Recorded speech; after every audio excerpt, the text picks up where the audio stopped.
Hi guys, today we're diving deeper into the fascinating world of embedded systems and revealing some of the secrets of Serial Peripheral Interface Protocol, or SPI for short. SPI is a commonly used protocol that can be found in many modern embedded electronic devices. You'll often find SPI in dedicated integrated circuits used to read sensors and communicate chip-to-chip to a microcontroller over serial data buses. SPI allows multiple ICs to communicate as a peripheral device known as slaves. The slave device can transmit synchronous serial data to a controlling device called the master.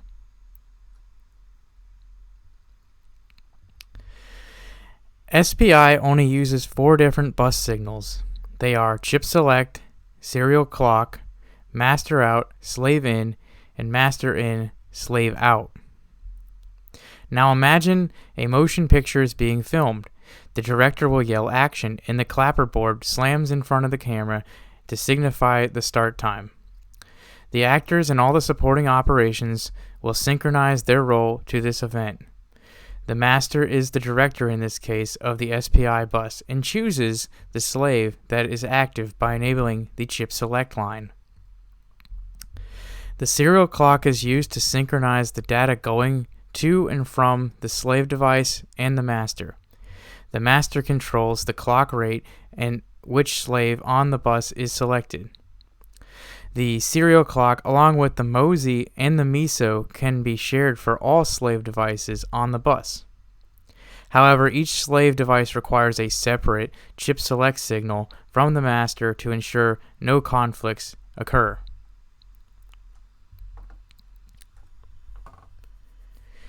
SPI has 4 individual modes that are determined by clock polarity and clock phase.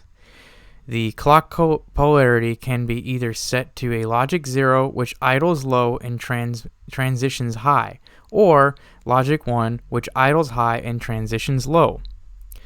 The clock phase is used to indicate which side of the clock pulse the data is sampled from the bus to the buffer.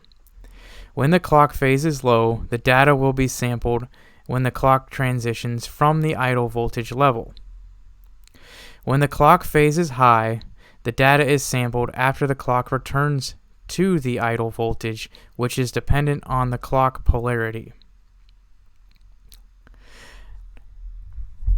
Now I know this is a lot to take in, but don't worry if this is clear as mud. In the next video, we will be going over an example and looking over the data sheet of the MAX 31855 temperature sensor and taking a look at how to decode the data with a digital oscilloscope. And I hope you like this video and join me for part 2. Thank you.